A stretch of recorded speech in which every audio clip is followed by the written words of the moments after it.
Welcome to the Lights, Camera, Rant Podcast. Your source for the latest on movies, TV shows, and video games. Get ready for ranting, raving, and reviewing. Here is your host, Lee. Hi everyone, and welcome back to another episode of Lights, Camera, Rant. As always, I am your wonderful host, Mr. Rant, and what an episode we have got packed for this episode. Going on about the latest news, going on about What If, Creature Commando, Skeleton Crew, and of course the brand new Your Friendly Neighborhood Spider-Man TV show trailer that just dropped, and the brand new poster, which I was not expecting so soon, because I was like, oh, okay, all right. With What If Season 3 just ending yesterday. So we got so much to talk about for this episode. But first things first, I'd always like to say thank you very much for coming back. For anyone who's seasonal, welcome. For anyone who's brand new, welcome. And also like to say Merry Christmas to everybody. Hope you all had a wonderful Christmas. And the scary thing is knowing the fact that this is the last episode before the brand new year. That the next time that we are going to be going live, the next episode will be in 2025, which we have a jam-packed year. And if you haven't already, definitely go check out our Instagram page, where I'm going to be posting my top 9 films, 9 TV shows, and 9 video games that I am pumped for this year, which we're also going to do an entire episode for as well. But definitely go check it out there, and also check out our Letterboxd and give us a follow on that, because we've got a lot of reviews coming up. But look, that's enough housekeeping. Let's get into the news. Now, a little bit of news which I'm a little excited for. I'll take this as a grain of salt. This is a bit of a stretch, but I hope it's true. I really do. I think it's one of those TV shows that the Marvel has brought out that needs to have that season, which is Moon Knight Season 2. So there's a rumor going around that Moon Knight Season 2 has been greenlit, as it should be. It should have been greenlit as soon as Moon Knight came out originally, but COVID, delays, more content than there should be. Every other show that's coming out.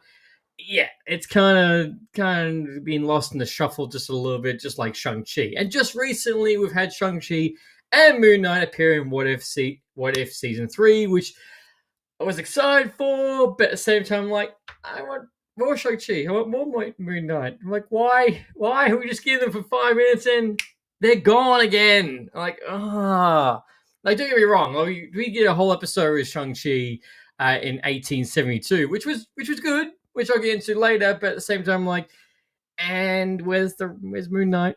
Moon Knight only came back for one episode, and that episode I didn't really like. So I'm like, oh, come on. So, but yes, if it is true, fingers crossed. But if it's just been greenlit, unfortunately, this is going to be a 2027 release, I would believe. I highly doubt this is going to be between Avengers Doomsday and Secret Wars. It'd probably be post-Secret Wars. So it could be around about then, but that is when it is going to be coming, roughly would be coming out. But this year we've got so many Marvel TV shows coming out that this will keep you fully entertained until then. But I do hope that at D23 or Comic Con or something, we get the official Moon Knight season 2. Fingers crossed, because it needs to happen. Because right now, the next time we're seeing Moon Knight is Secret Wars or Avengers Doomsday, which I would say probably more Secret Wars, because Doomsday is going to be setting up so much, and we have the return of Robert Downey Jr. as Victor Von Doom. Now, the other big thing that we got this past week is that we officially have the story in which Christopher Nolan's next big picture that's coming out in July 2026 is going to be Homer's Odyssey. Now, this story contains mythical beasts, its adventure, mortals, immortals, gods, monsters, everything else in between, with an absolute stacked cast, which is fantastic to see that we do have the official story now. Because originally, the going rumor was it was going to be some futuristic helicopter movie kind of thing, which to me, being Christopher Nolan, I was a bit like, sure, like, you got my ticket. Yeah, like I'm in, like 100% I'm in, regardless of what it's going to be. So this is going to be very interesting to see how this is going to play out in Christopher Nolan. Maybe in Christopher Nolan's universe after the absolute phenomenal Oppenheimer. Everything else he's done, not to mention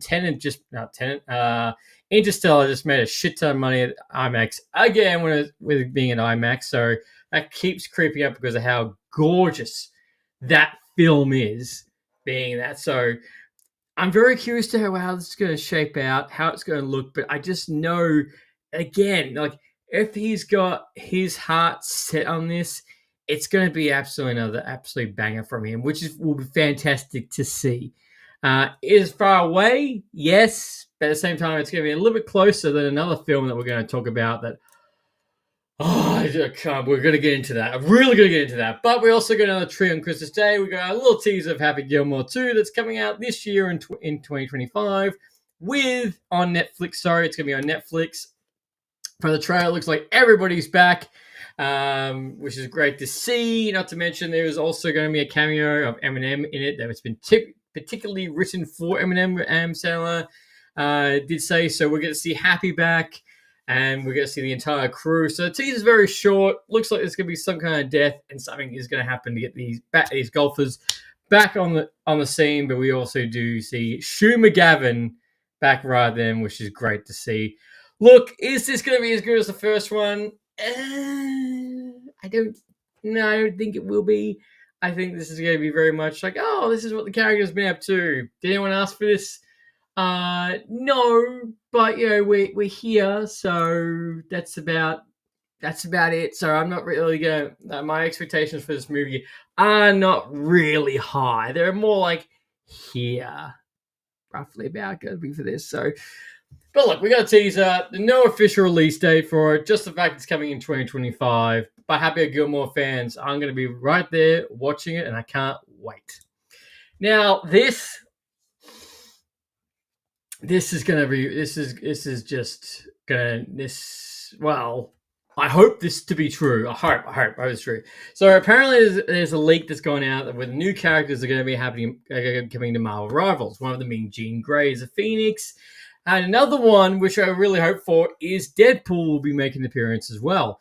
Marvel Rivals is a fantastic game. It is so much fun. It is absolutely killing the player base right now because of how great it's been. It's very good design. Of course, it's free, which is fantastic. For me right now, I've recently just downloaded Helldivers for the first time, and I'm so addicted to that right now, which is why I've been a little bit quiet on social media. I've got to the point where I'm like, wow, why did I not get this game originally when it came out? I'm like, why did I sit on this? But anyway, that's what I'm playing at the moment. Before that was Marvel Rivals. But look, if Deadpool's going to be in Marvel Rivals, I can't wait to see what his character, his costumes, and what his ability is going to be.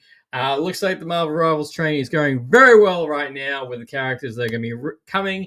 Visually, the characters, I love how they're designed.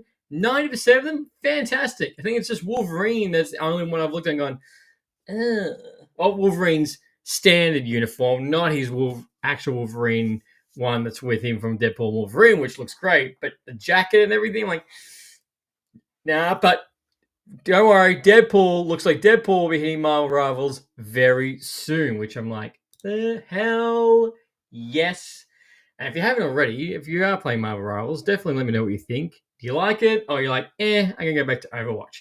Now let's talk about something that's really got my blood boiling.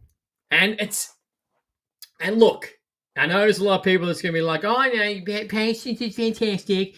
Just wait. It's going to all work out, how it's going to look like. So the Batman 2 has been delayed again. And this is not coming out until October 2027. Which, look, if it's coming out October, there's a potential that maybe, are they going to incorporate the long Halloween story? Is it going to be Halloween-esque at all because it's coming out October? But when I woke up in the morning and I saw this report, it pissed me off because it's like the gap between the Batman and the Batman 2 just feels so big. And I'm not being one of those people that's like, oh, we need this all the time. It's taking so long because we've been programmed because the Marvel movies have been, coming out so much and the sequels are going to be so much, but coming out so quickly compared to what it was. But, it was like 3 years 2 years actually, I think, and 2.5 years for Batman Begins and The Dark Knight, and like 3 to 4 for The Dark Knight and The Dark Knight Rises. But the gap between the Batman and Batman 2 just feels so long. And the hard thing is that we just, yes, 2026 was still far away, but 2027 is even further.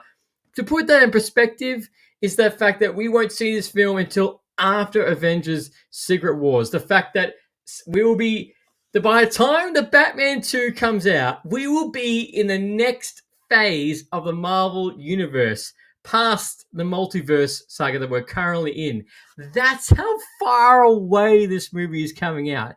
And the annoying thing being, which is just a small thing for me, is the fact that we just got the Penguin TV show, which was an absolute banger and fantastic and got me so hyped for the film. Now that I see this, I'm like, now I don't give a shit. Now I really do not care about this film at all. Like, my hype is just decreased so well. And yes, James Gunn has tweeted saying the script's still being worked on.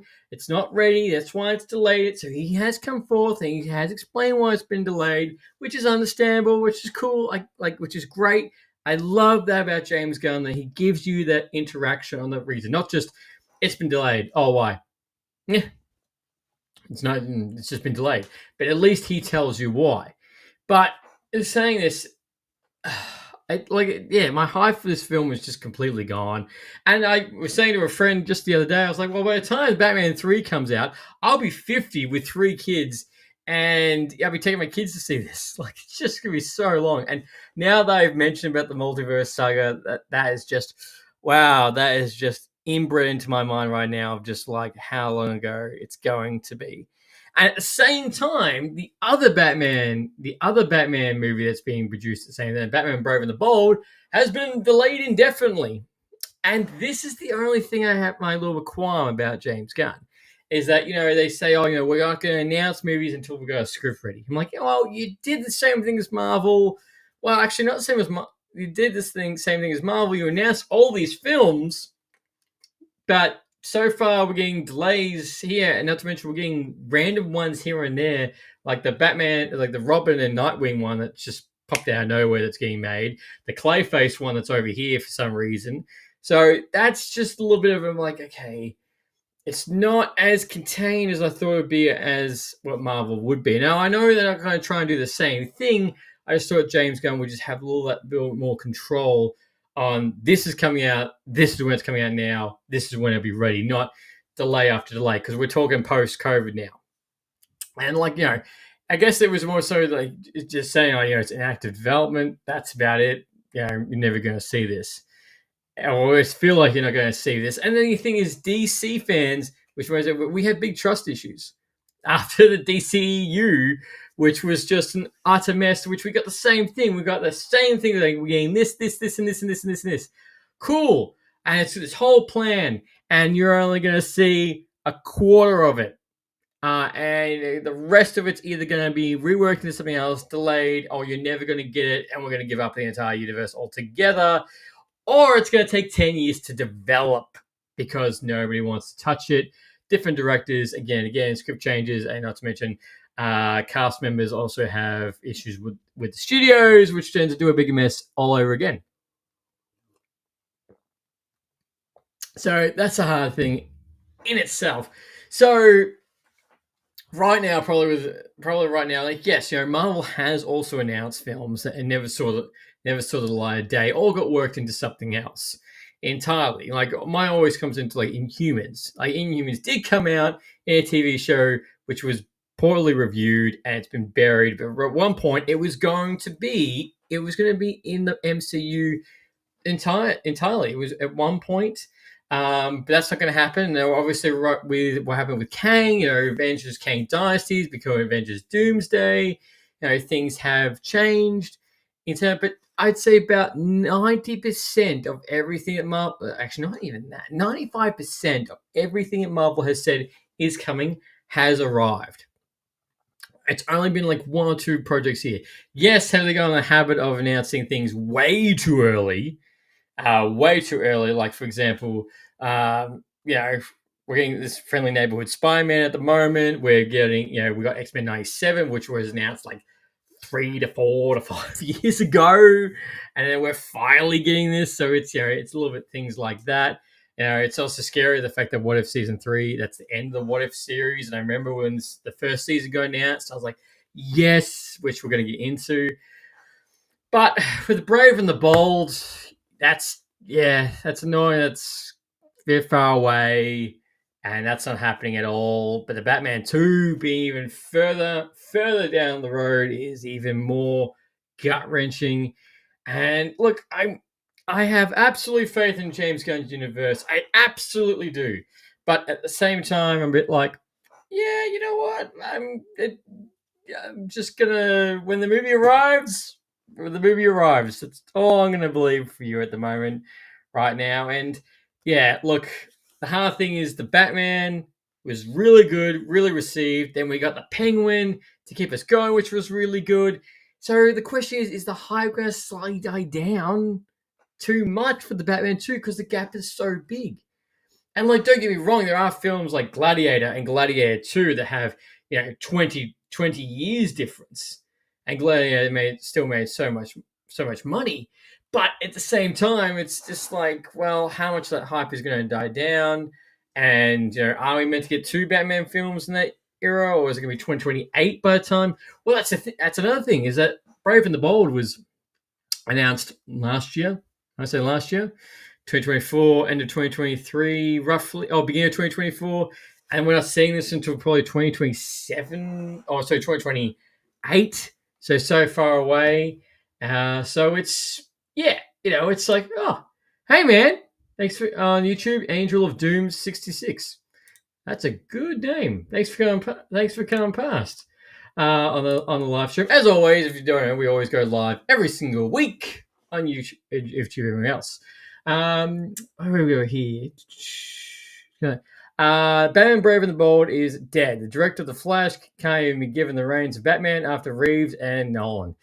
Yep, not to mention the director has come forward and said the fact that he's also at the point where he's like, I'm probably going to do another movie in between because this is taking so long to make. Like, that's the funny thing, is that he has come forward and say, I'm probably going to do something else because you guys are all taking your sweet ass MF time to get this made. So that's also a bad sign. Not to mention, it's the same director who also directed The Flash.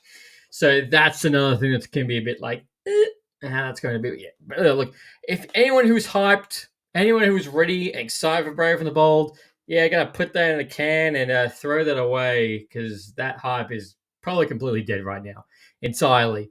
What we got here? With Batman and the Superman actors being similar, they can age together in 20 years. We can see Damian Wayne. Well, that's exactly right. There's a completely Angel of Doom. There's a whole possibility that by the time like Batman 2 comes out, to like Batman 2 to 3, that Brave and the Bold might just splice straight into Matt Reeves' universe, or join the Matt Reeves universe into Superman Legacy, which I doubt it. But Brave and the Bold might just end the project and just give that to Matt Reeves and put it in that.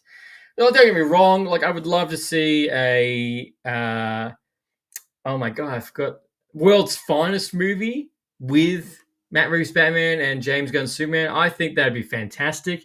Just so when you got one that looks so light from the trailer and so dark, the Matt Reeves, it'd be great. It'd be hard to put together, but it can be done. Marvel has shown the fact that you can have something really dark and gritty and brutal, and then splice it into cosmic, or splice it into otherworldly. That it can be done entirely. It's just disappointing the fact that, well, we're gonna wait a little bit longer. All right, well, just you guys do you, and I guess you guys aren't gonna do anything else for now. But fortunately, Batman fans, we got both of those delays in the same day, so yay! Isn't it great to be a Batman fan? It's fantastic. Like, yay! More delays right here.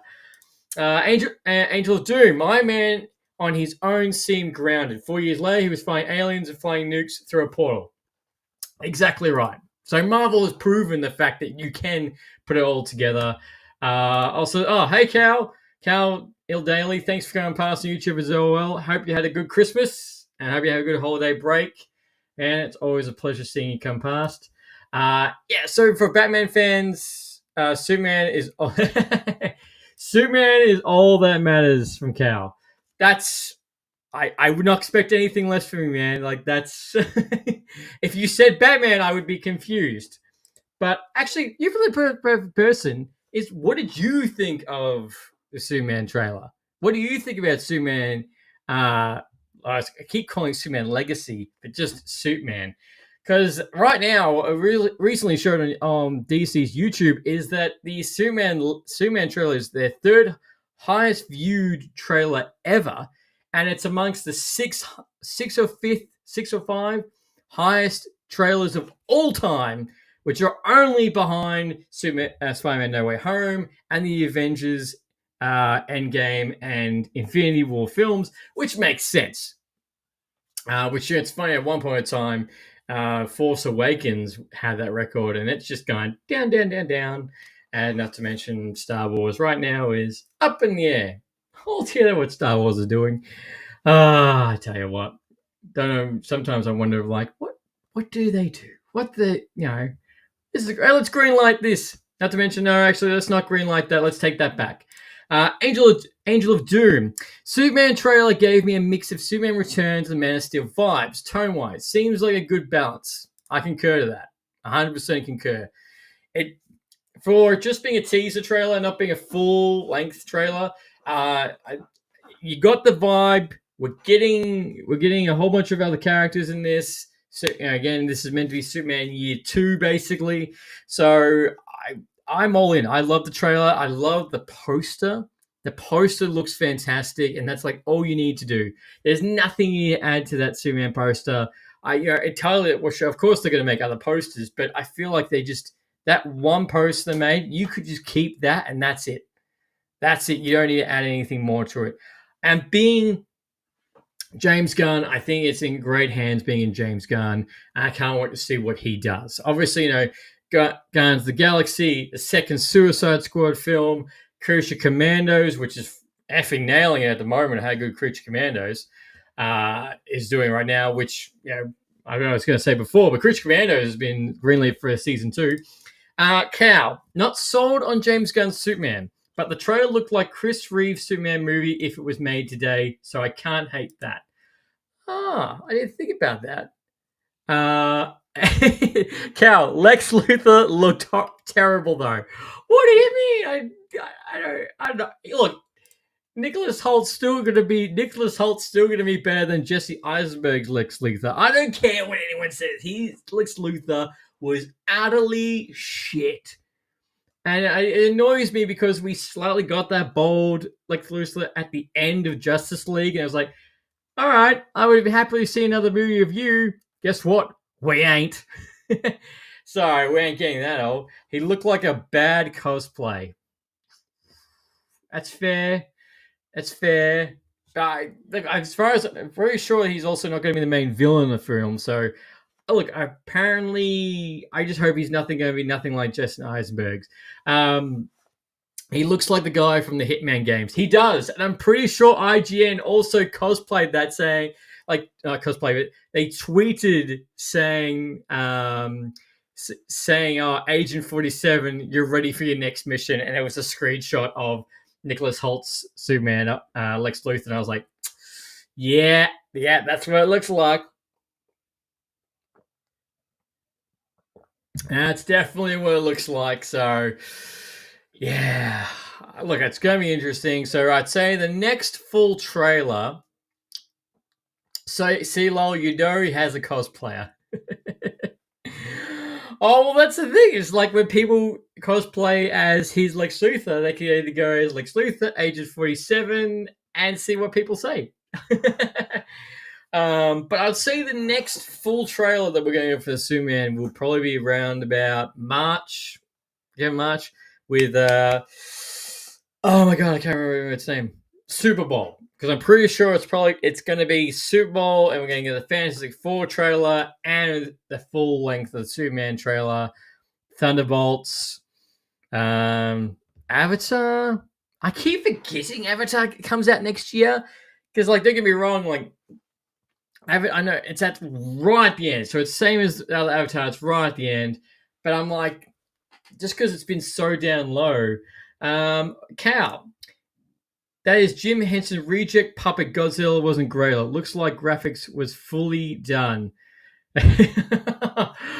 I've seen people compare that. I was like, this looks a bit iffy. I'm like, yeah, it's fine. Here we go. Pat Pounce Jr. Thanks for going past on YouTube, man. Who fired Henry Cavill, DC higher ups, or Gunn?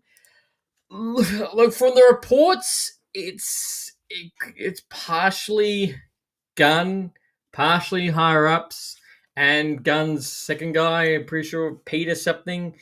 A little bit of both, because the hard thing was James Gunn did a completely clean slate. Well, I say completely clean slate, even though we are getting Peacemaker season 2, which is slightly in the old DCEU, but isn't a new one. Creature Commandos have also made comment about that. We are also getting the Amanda Waller TV show, which is still based in the old DCEU with Amanda Waller.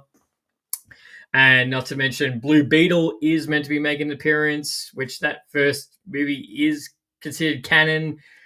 Oh my god! Sometimes, yeah. So, but besides that, he wanted to make his own Superman movie, and that's why he got rid of Henry Cavill. Not to mention, it is gut wrenching that Henry Cavill did have to go, and he did get unjust for it all. But it just wouldn't have fit with James Gunn's vision going forward. Cal should be a full reset, if you ask me. I agree. I'm like, if you're going in, it should just been a hard reset altogether. None of this slightly flapping over or slightly going over on this end. It shouldn't be. It should just been a hard reset altogether. I'm like, all right, Blue Bill came out. All right, that's that Blue Bill in that universe. We're going to get a different Blue Beetle. Oh, you just use the same character, but then when you make a Blue Beetle, it's, you don't need to go over the origin story, just like technically canon, but it's a full reset. Same with, Peacemaker, which is gut-wrenching because Peacemaker season 1 was fantastic, but still it's going to suddenly not make sense because that same Justice League that he knows is not the Justice League that we're getting in the brand new one. And yeah, it should have just been a hard reset. He should have just come out and be like, we're hard resetting the entire universe. The first film is going to be Superman once again. There's going to be Matt Reeves' universe over there. This is us. Full reset. When Superman comes out, bing, that's the beginning of the brand new DC. Well, Creature Commandos has come out, but the first film, good to go. That's it. That's what it should have been.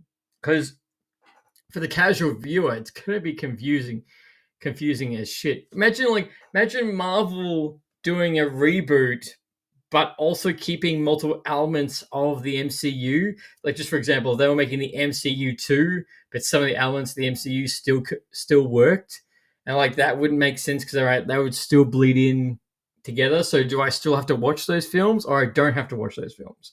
So technically, yeah, going into it's so confusing. It's so confusing. That's why I mentioned before, like I feel sorry for the casual viewer who goes in and watches it because it's like, just trying to watch him like, oh, but what's connected to this? And then you get someone like myself or like you guys who are going to go, oh, well, it's actually this up and down here, up and down here, around here. This is actually where you have to watch. Where at least, and like, yes, I know people will be like, well, the MCU is quite confusing. Like, yes, it is with a lot of content from the movies and TV shows, but you've got Block A of Phase 1, you've got Block A of Phase 2, you've got Block A of Phase 3, 4, and we're entering 5, which, oh my God, we're entering Phase 5 now, but at least that's, you can give someone not to mention it's in perfect order on Disney Plus. You can watch it in perfect order with the TV shows and the movies together. So, it makes it a lot easier for the casual fan to watch Marvel if you watch as much as I do. But my note to this whole thing at the end is Batman fans, we lost the other day. So just gotta be more patient. Pat, Gunn relied on a soundtrack for Guardians of the Galaxy trilogy. Didn't watch his Suicide Squad. The new trailer looked alright though. Definitely curious. Well, look, Pat, I would recommend watching James Gunn's Suicide Squad film. It's actually really good. I enjoyed it a lot more than the first one, the David Ayer's Suicide Squad film, which, as I'm saying that, until we get the Ayer cut, you don't know what truly went on with that film, which is just an utter mess. So I definitely would recommend the Suicide Squad film. It's a lot better. James Gunn's done really good. I just hope the fact that he takes that same energy, same craftsmanship into Superman, because we do need a new Superman movie altogether. Angel, I hate the word canon. I just want good movies. 100%, man. So do I. And the thing is, I want these films to be good, but I want these films to show new characters, different versions. I'm like, we don't need origin stories anymore. That's one of the things I loved about Spider-Man with Tom Holland is the fact that Spider-Man Homecoming, boom, he's already Spider-Man, let's go. We don't need to get bitten by a spider. That's it. You don't need that. And that's the thing is, like, I feel like in all these movies, we can just go for it, which is I'm glad with Superman. They're doing Superman Year 2. We're not getting how he got his powers again and grow up with Kansas and all that. Also, still Angel of Doom. Besides Peacemaker and potentially Batman, what's being carried into the DC? So, Blue Beetle. It's Blue Beetle, Peacemaker, events of the second Suicide Squad film, partially, and I think that's it. That's it. That's it. Pretty much, those are the three things going into the new DC. Sorry. So as long as you've watched that, everything else is basically a hard reset. Technically, yeah. But at the same time, I don't know how many people watch Blue Beetle, even though it was not too bad. It wasn't overly great. So really, pretty much anything James Gunn's made. Actually, it's funny, yeah. So I just now think of James Gunn's done a hard reset, but everything I made, I'm carrying into my new DC. Essentially, that's what James Gunn's done. So if that makes sense. But yeah. So DC, it's gonna be interesting. But yeah, as Batman fans, we completely lost altogether. But I don't know if you guys have also watched, we got the brand new trailer for the Friendly Neighborhood Spider-Man, which is the upcoming Spider-Man TV show that's dropping on January the 29th with 10 episodes coming out, and it's got a fantastic animation style. Now, I know the animation style is not for everyone, but I do like how visually it does look. It feels like it's been ripped off straight from the comics and splattered onto the big screen. Now it's funny how I did just say I'm glad with Spider-Man Homecoming they didn't give us the origin story, but this is technically giving us the origin story. So the weird thing with this is going to be that this is how Tom Holland's Spider-Man became Spider-Man, but it's not the direct canon. I say canon, but this is technically how he got his powers. And not to mention, Tony Stark isn't going to be his mentor. Norman Osborn is going to be, which I do like that concept. But it looks funny. It looks good. The voice actor who's voicing Spider-Man also voiced Spider-Man in the What If series. So same voice actor. Not to mention Daredevil, Charlie Cox, Vincent D'Onofrio as Kingpin will be appearing in the show, which I can't wait to see them make their appearance, especially with them running around with March with Daredevil Born Again. But look, I think this is going to be one of those shows that's not going to be for everyone. It's just going to be a good time. Spider-Man, your friendly neighborhood Spider-Man. It looks funny as well.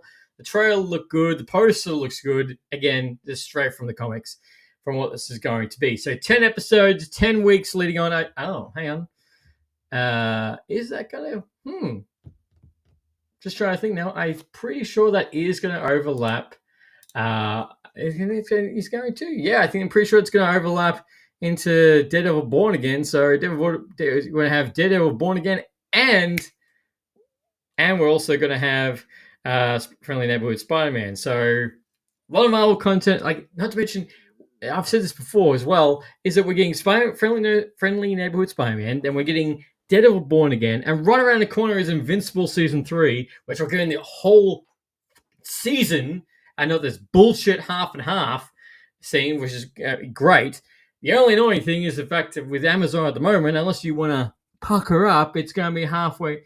You're going to ads halfway through, which is really annoying. But love the trailer, love the suit that Norman Osborn does give him in the suit, and also a nice callback to Spider-Man 3, which if you did catch that. So that looks really good. So January 29th, lock that in. We're going to be reviewing it on this show. We're going to be reviewing it right there. So we're going to make sure to subscribe to the channel, and we'll keep you up to date on the little bits and pieces of it, and I can't wait to go into it further. Not to mention, as I said, Creature Commandos has also got season 2 green lit as well, which is fantastic, which is great, especially after this week's past episode, which was brutal, dark, a little bit more about Victor on his post thing from getting out from the castle. A little bit dark. Can't believe how dark this show actually is, which is quite funny. How dark it is. We've got an awesome battle at the end. This is episode 5, so we've got 2 more episodes. We get Clayface in this, which Rick Flag is technically dead. I know he's not dead because he's going to be in future episodes. But I'd love to know what you think about Creature Commandos. How are you enjoying it? Are you watching it? Do you give a shit? Because depending on where it's going, depending on where it sits in the DCU. But trust me when I say, if you're sleeping on Creature Commandos, give it 2 more weeks, and the whole season's going to be out where we're going to be reviewing the entire final for it and wrap that up all together. But yes, Creature Commandos is being an absolute win, and I'm absolutely loving it. Another show that's been an absolute win is Skeleton Crew. Again, we got episode 5. We got 3 more episodes of this show. This had big Indiana Jones vibes of trying to find the lost treasure of the pirate. It happens to be his mountain, everything. He happened to be turned into a nice retreat sauna thing, which is quite funny. But it was very Indiana Jones vibes, trying to find the coordinates to Adam, which we find out is actually an Old Republic mint that prints money, which is why it's been so protected. And of course, we all saw this coming. Jod has betrayed the kids and has taken over captaincy. So how the kids are going to get onto the ship, how they're going to, and is the big question. Not to mention, we see Jod grab a lightsaber, which was a great end cut, which I did love. Again, we don't really know much about his, Jedi, Sith. What is he in between? because this lightsaber they do find is blue, so it's not red, so it's a good, which interesting to see. So with the 3 episodes left, how the kid's going to get there, but now it makes sense why Atan has been covered from the universe and ripped away altogether because of what it is. Which raises questions: is the rest of them, were they all mints as well? Which we got to see the other plan with the other one, which I can't remember the name of, which was war stricken. Was that all happened because of the money? So it's the next, and that's the thing, is this show I thought was going to be a little bit slow, but it still's riding high going into. And again, I've got 2 guests coming on for Skeleton Crew, which are fantastic, and they're going to be helping reviewing the final for it. So that's right around the corner as well. So as mentioned, Creature Commandos. I'm also watching Dexter Original Sin at the moment. What If Season 3 is done. So, which we're going to get into right now. So What If has a little bit of mixture reviews for different things. Some people have said that with it, there should have been more creative options. There should have been some things that haven't happened that should have happened. People say season 2 was the worst, which I partially agree.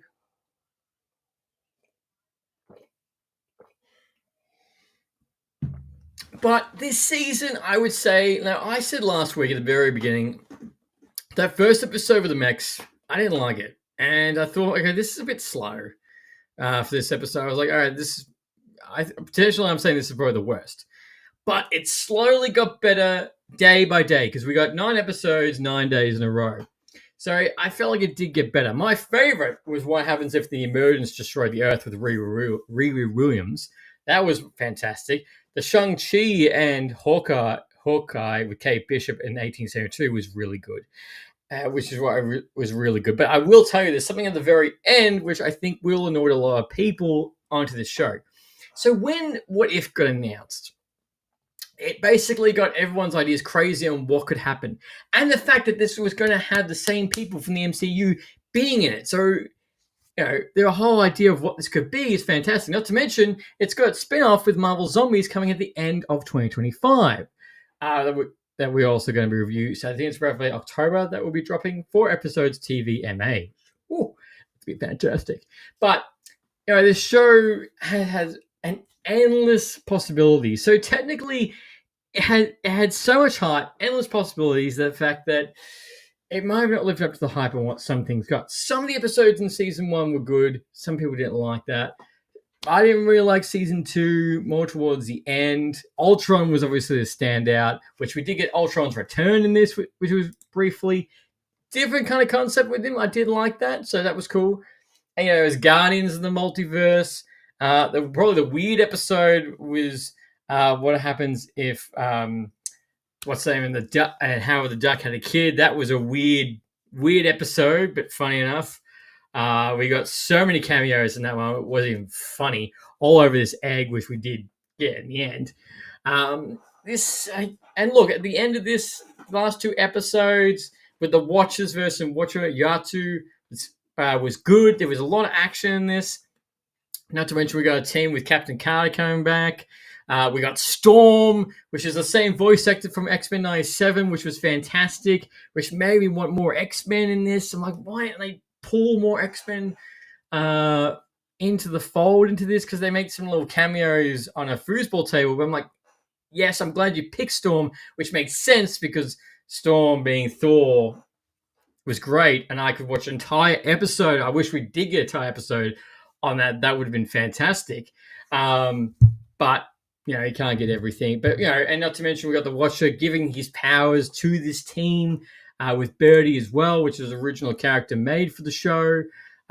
Which they got these awesome costumes, which I thought was they looked really good. The action's really high on that. Not to mention there was a really great scene where right at the end where they were about to be completely eradicated from the multiverse, and as this was happening, we got to see flashes of different variants of all the characters. For Storm, we got to see Storm as Black Panther Storm, Captain Carter as Sabretooth. It was really great to see different versions of these. And this is where I think the problem lied, is that we saw these and I'm like, that's cool, I want to see more, but we ain't. But in saying that, as this final episode happens, we get a great battle. We also go right back to Stephen Strange, and it's the Watchers versus the other Watchers, the Eminence, the Executioner, which comes into a nice little humble of like, let me help you with the universe. This is the mission, and let's all resolve this peacefully in the end, which was, I guess, was a nice ending to the whole thing. I was like, okay, that's one way to end it. Nobody really died, but Captain Carter did die, sacrificing herself at the final battle, which I don't understand the hate for Captain Carter. A lot of people were like, that was, I saw on TikTok and everything, like hating on her. I'm like, she's a good character. Like, she's not that bad. Like, why are you hating on her? It's like, yes, I know she's like overpowered or she's the hero. I think she was great. And she was a great, she was a great hero for all of them, so which was good. I was very happy with her return. A lot of people weren't. Don't know why, but that's all right. So we get down this episode. And this episode, the final, we got the new Watchers with Corey, Storm, Birdie, which is the daughter, which, love her style, all of her abilities are very different. You see these characters like not something you would think of would happen, but it's still really fun to see. And visually, all the battles in this were also fantastic. So season 3, I thought was a lot better compared to season 2 or even season 1. And now look, I've got the Galactic Core podcast who's come past on YouTube. How you going, man? It's always a pleasure seeing you, or seeing you come past, or seeing your comments. You know what I mean?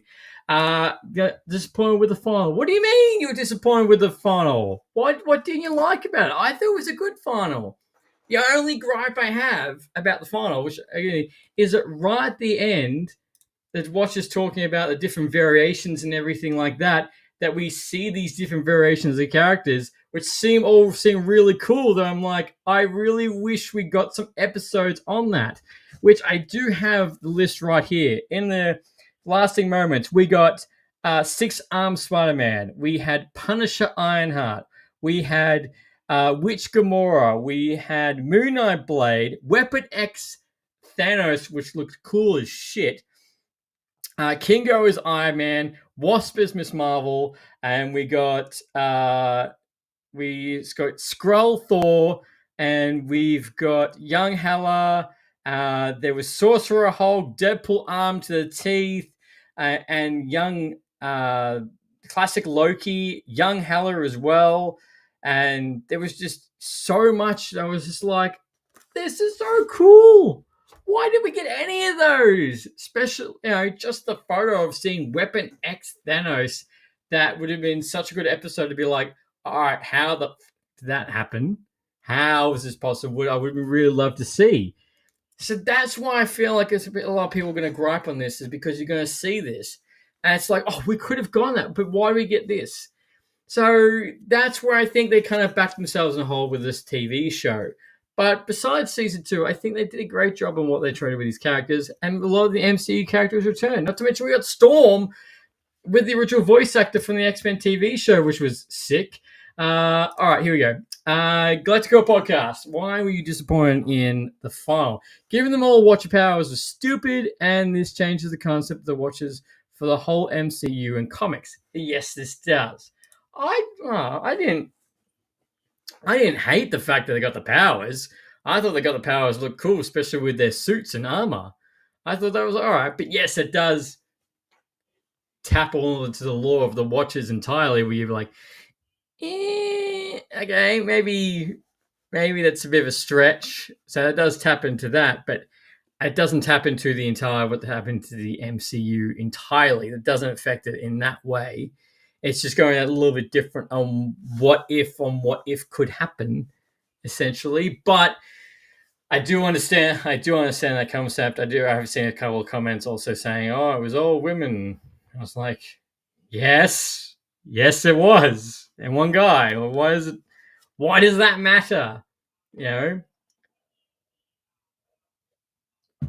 And that's not a woke thing. It's nothing to be woke about. And like, okay, we've got 4 really cool heroes, 2 original, one for X-Men and one for Captain Carter. I'm like, that's a win in my book. But yes, and I feel like What If is going to be that show that you are going back and watch, but it's not going to be one of those favorites that people are always going to love and go back into, which is hard because I feel like what they did with the season 3, they did a good job. It's just that little end bit where they showed all these different variations. I was like, well, that would have been cool. That would have been cool. That would have been cool. There's a season 4 right there. Season 4 right there. Also, changing how the Emperor sees the multiverse also changes it all. Now they're free to interfere in Secret Wars. Well, no. Well, I didn't feel like they were given the idea that they could do anything. They could just interfere willy-nilly. My idea was that they got the fact that you watch over now, not the fact that you can interfere at will. That's not the vibe I got. They're going to watch over. It was more the fact that telling the watchers to be more humble, that they're more wiping out, that sometimes, you can save somebody. It doesn't end the entire universe. It doesn't break everything. Yatu was saying the fact that he wasn't, yes, he has helped people. Yes, Madison with 2 N's and 1 Y. Nick Fury, we got the thing about Reed Richards very briefly. Nothing more about that. Was the only Fantastic Four mention at all. So I don't think they're going to interfere in Secret Wars at all. I would be very surprised. I don't think they're going to interfere in Secret Wars. I think this is going to be fully separate altogether. But if we do get Storm with Thor's hammer and Secret Wars, that, to me, sir, is an absolute win. We don't need to see Captain Carter. We already got that. I don't think we're going to see Birdie. I don't think we're going to see Cash either. I don't think we're going to see these characters. Actually, we might see her. We might, but I don't think we'll see anybody else. And the only time we've ever seen the Watchers has been in Guardians of the Galaxy 2. I'd be very surprised if they do make an appearance in Secret Wars, which, potentially they will because, with the comics and everything. But how much is going to be involved is all up in the air, especially when Secret Wars is not too far away. But, Secret Wars is coming out before Batman 2. Just to remember that. But yes, What If Season 3, my opinion, was the fact that it was good. Has a little same thing with Season 2. It has a couple of dud episodes. You're like, but some absolute banger episodes. The final was good. It all wraps up nicely. Does suck, as I said, the final flash at the end where you're just like, that would have been good, that would have been good, that would have been good, that would have been good. And then why did we get the rest? That's the only other thing to keep in mind, but that's how I would wrap that all up into a nice little packet. Not to mention, Mr. Galacticor podcast, I've already mentioned the fact that I'll be seeing you in 3 weeks for the final of Skeleton Crew, which is right around the corner. Not to mention that's well in 2025. God damn. 2025 is right around the corner. So look, if you are listening to this before the New Year's, I hope you all have a wonderful New Year's and hope you do make your New Year's resolutions, the good and the bad, and you do fulfill them. And look, as always, as I wrap up, I always want to say, thank you very much for tuning in. Thank you very much for everyone's tuned in every single episode this year. We've got so much planned for 2025, so much that is coming that I can't wait to show you what we're going to be doing, who are the new guests coming on the show. There is just so much. And I'm humble from the bottom of my heart. Thank you so much. And I do appreciate that. And as always, for the last time for 2024, I'll see you in 2025. And as always, till next time, happy ranting. Thanks for listening to Lights, Camera, Rant. If you like the show, don't forget to subscribe so you don't miss a single episode. While you're at it, leave us a rating and review, and be sure to tell your friends. Until next time, happy